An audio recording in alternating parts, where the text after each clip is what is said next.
Okay, good day students, welcome back.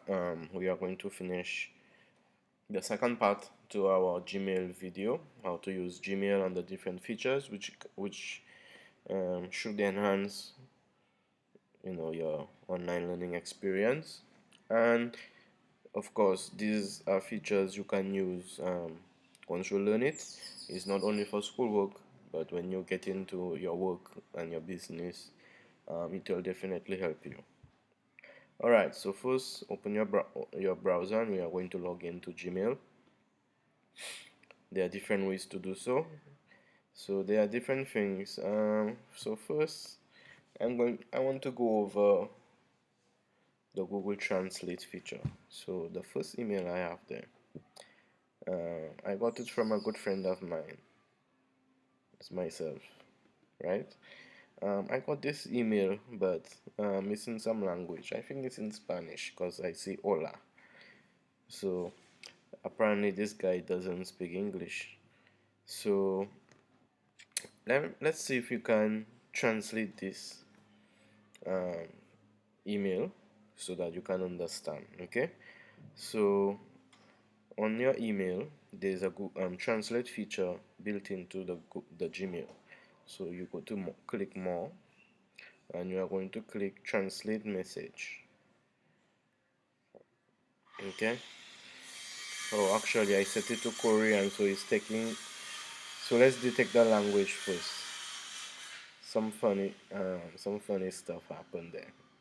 So we are going to click Spanish. So it's going to where's Spanish. It's going to scan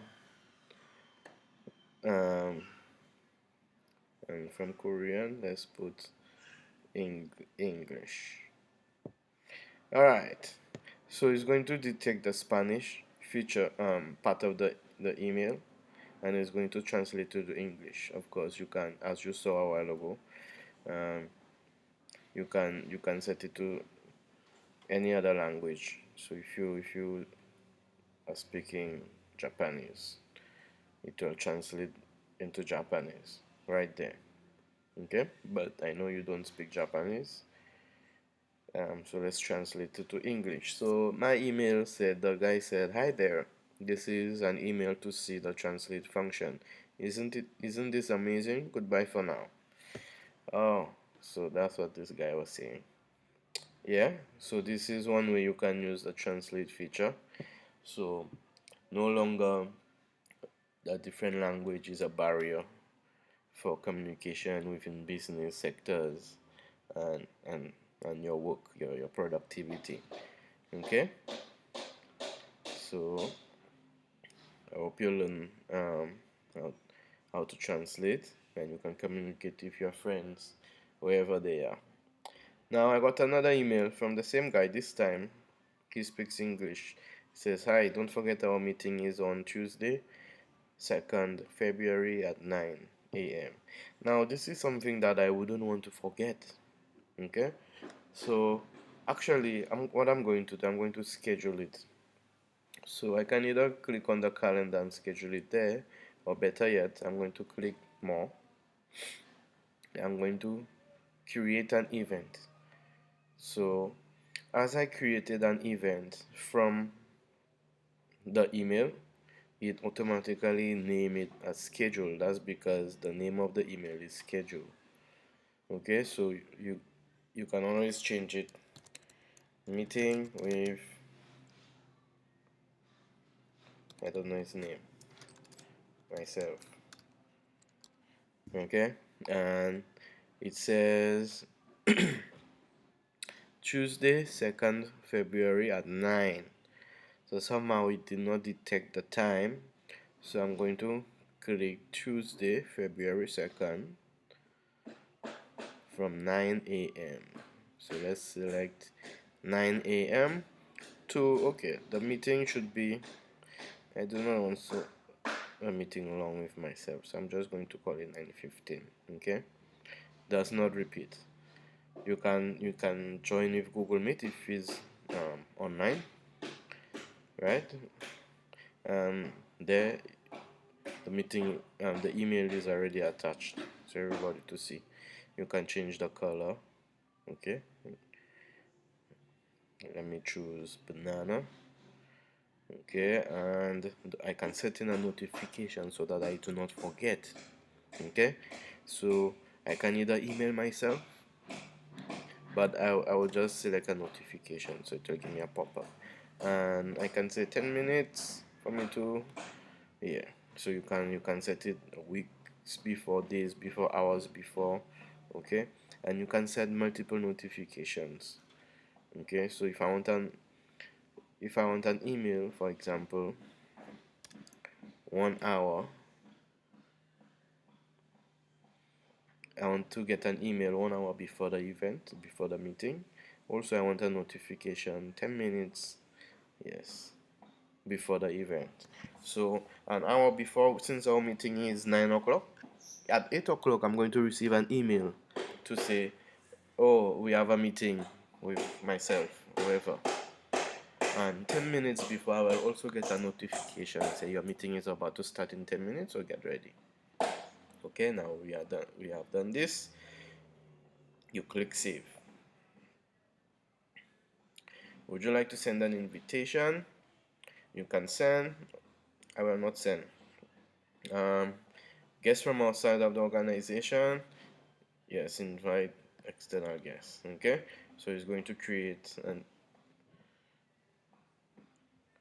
event there, and I can see it right there, right? Okay, so let's close this. On so if I everything is synced. So if I choose February 2, which was today, is Monday, right? And right now I am recording this close to 2 o'clock. But if I go to tomorrow, you will see that I have a meeting with myself at 9 a.m. Right? Okay, so let's close this. So this is how you use um, Google Calendar with Gmail, so that you are never late for an event, for a meeting. Being on time is very important. It says something about yourself, okay, that you are serious. So make sure you are always on time, especially for classes. We have had online classes, live face-to-face class, and 1 or 2 students only. This is bad, so let's get into it. And another feature I want to go over before we end, it's it's called to-do list. So let's say, apart from scheduling, you received an email, for example. It says, good day students, this is a reminder for your presentation tomorrow. So let's say we have a presentation tomorrow, and there are some things that I need to do before the presentation. So I want to create a to-do list.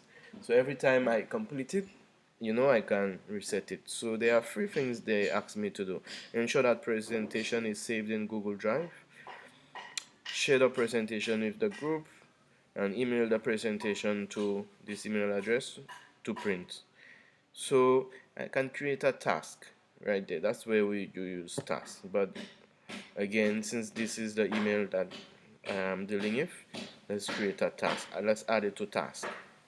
So it's going to load tasks automatically, but it's basically going to do the same thing. Okay, so reminder for presentation. But yeah, let's edit this. We're going to add subtask in this task. Okay, so the first thing I have to do is save the presentation in Google Drive. Now, this is something that I can do. When you press enter, it goes to another one. This is something I can do right away. But let's say I need to um, do something right now, so I will not be able to do it, but I do not want to forget. You understand? So you're making a to-do list, and let's share the presentation with the group. I'm going to press enter for another one. Lastly, email the presentation to print@test.com. So this is just a little note, like a to-do list for me to send it. Add detail. to do before presentation. Okay, and the date, you can set the date. It's today. Okay, it's saved, so it has 3 things to do. So let's say I went and do whatever I have to do, and I came back and I see this. So, and I save the presentation in Google Drive. So I have done it, right? So when you see I move my cursor, the mouse, to the circle, it turns into a tick and it says mark complete. So if I have done this, I, I tick it. And what happens every time I complete a task, it erases it. Okay? So I say, oh, share the group with share the presentation with the group. So I went and share it, and it's done. So I come back, it's done, and email it to this email address. I email it, and whatever I did it, it's done. So I'm going to mark this complete. Alright, very good. So I have no task remaining. Okay, so this is how you're going to use task. So you always be occupied. You know, you set your goal. So every day you can create a task for what you're going to do for the day. Check email, you can create a task, daily task. Let's say check email for work from teachers. Okay, you have one task. Sign in to Google Classroom. That's another task. And then when you open the email, you see you get work from, let's say, maths. Complete the maths assignment. Okay, you said that. So every morning you take your time to create a to-do list. This is going to make your day more meaningful and more efficient. So and you focus on one thing at a time. Complete a maths assignment. So you sign into your email, you finish, you check. Sign into Google Classroom, you check all your work and everything, you check. And you realize you have one assignment to do today, you try to do the assignment, maths assignment. When you are done, you click mark as completed, and you see you have nothing else to do. Nicely done. You finish all your tasks. Take a second to recharge. So now you can go and play a game and whatever. Okay, so these are the 3 features I wanted to go over. But before we end, there are 3 things I want to go over. The first is, as you can see, my background is black, and some of you have been asking me, whatever I'm doing, I'm using is different from this, but basically I have personalized it. Okay, so we are going to go to settings. There are themes. You can put pictures. Okay, so I'm going to click view all. You can click pictures. Right now I have the black selected, dark selected. By default it is this one. So when you click this is how your email will look, like that. But my eyes are not good, so I have just selected dark. Okay, you can select any color, high contrast. You can select the different pictures, and in fact you can upload your own photo if you want. Okay, and so that's how you select, how you personalize the theme. That's one. Okay, personalization. The next one we are going to do is to create a filter. Okay, so go to the settings, the gear, the wheel, whatever. Go to click on settings, and we are going to click see all settings. It's going to take you to a settings page. Okay, and there you have so many things you can set, but if you are not sure, please do not play with it, because it's going to change how your email operates. Okay, so first we are going to go to filters. This is the one feature that I want you to use. Okay, so we get, every time we use internet, I mean, we are subject to receiving an email. So different websites ask you to subscribe and stuff, and every time you post, create a new post on your social media, you probably get an email when every time you subscribe to somebody and they upload some um, new media, you'll get an email and stuff, right? Okay, so your inbox can be very busy, but you want to create a filter to, for example, I have created a filter that every time I receive an email from St. Lucia Sports Academy, the principal and the vice principal, it will create a label called from admin. So every time I receive an email from these email addresses I type, it's going to automatically add uh, it will automatically add a label. Remember how we created a label from last video? Right. So you can also do that with your work. So if you for example, you can create a filter. Let's create a new filter. Every time you receive an email from, say, my email address, which is cjohn@slsa.edu, okay? Now, by the way, you can do so many things. Every time you receive a subject which has, let's say, SBA, the word SBA in it, or payment, right? Or you receive an email with an attachment, and you can specify the size and all these things. You can go, as detailed as possible, but we are creating a simple one. Every time you receive an email from my email address, let's create a filter. You can make it do one of the following. Okay, you can skip the inbox. You can just send it to an archive, so you don't read my email at all, which is a very bad thing to do. But you can also create a label. So every time you receive an email from me, you can add a label to it, say IT class, the same one you made. So choose a label and you'll see IT class. So every time you see, when I create this filter, every time you see an email from me, it's going to send it to IT class. Okay. So what's going to happen? So what's going to happen when I click IT class? Every time I send you an email, it's going to be listed there. So you can do that for, I guess, for different subjects, so you can narrow it down faster and easily. Okay, so let me go back. See all settings. So filters.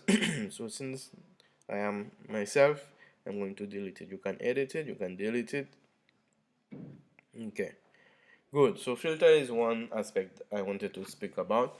Theme was the other one. Okay. Under general, what I want you to do is to create uh,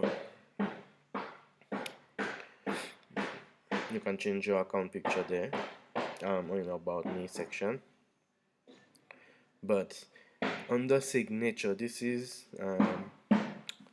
where I want you to create a signature. Okay, so I have created my signature. You create new and you're going to name the signature. So I just name it, in my case I just type my signature, right? And this is the part where the signature goes. Okay, so for you, all I want you to do is you are going to create a signature with your name. So if your name is John Doe, you're going to put John Doe, student of St. Lucia Sports Academy. This is the signature that I want you to create. Okay, and every time you do something, you are going to save change. Okay, now there are many things you can set in these settings. Okay, for example, vacation responder. So if you choose your date, I mean, you all are not you all are not working, but sometimes people are at work and they will send email. But since it's business, you would want to send them an email to let them know that, okay, I received your email, I am currently on my vacation, I will reply to you as soon as I am back at work, right? Simple things like that. So right now the vacation responder is off, but if you put it on, you can choose the date that you are going to start your vacation and the day is going to end.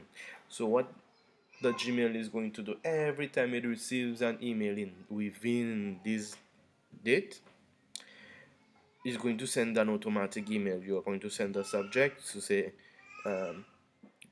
vacation responder, or whatever subject you want to give, and you can put in a message saying, hello, I received your email, but I am sorry I am unable to attend to it right away because I am on my vacation. I'll be back so and so day, so as soon as I'm back I will start working on it. Thank you. Right? And you can set it like that and save change, so you know. And there are many other features in Gmail which you can, for example, having autocorrect on the spelling, the grammar, right? And the personalization. You can change your font, set your default font, right? Um, reply to all. We can set all these, and there are many other things that I want to go over, but again, we'll do that at a later date. But for now, these are the features that you will need um, for your to make the most of the Gmail. And lastly, you know, you have so many emails, you have hundreds and thousands of emails. I mean, my email just started and I already have 522 email, and that's just work email, right? So some of you maybe have thousands, but how do you search an email? For example, let's say last year I gave you a project and we are following up.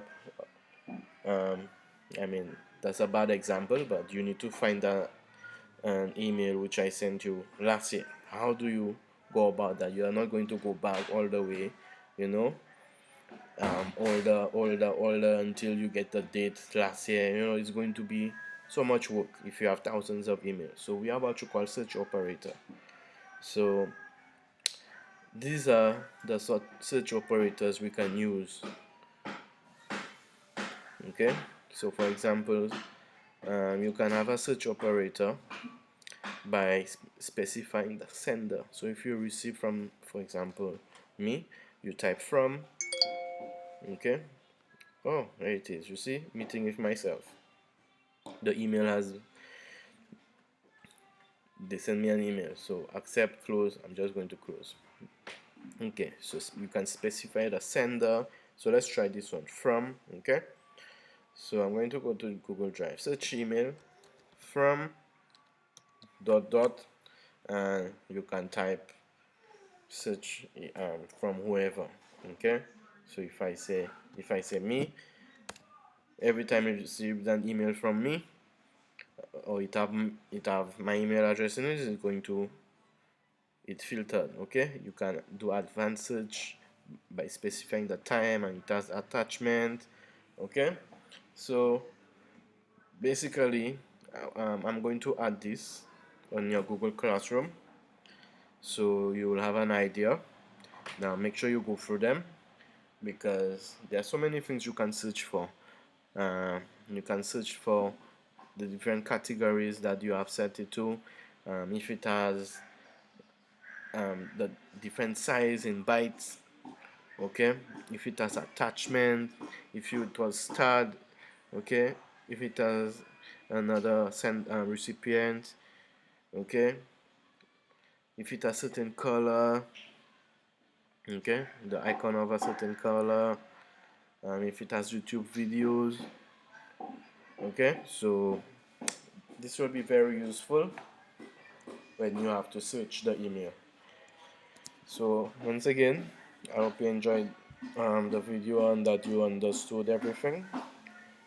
And if you are not clear with any something in the video, that you can always message me, email me. Now you know how to send proper email. Email me. You can message me in Google Classroom, and I will send you your work for this week later on. So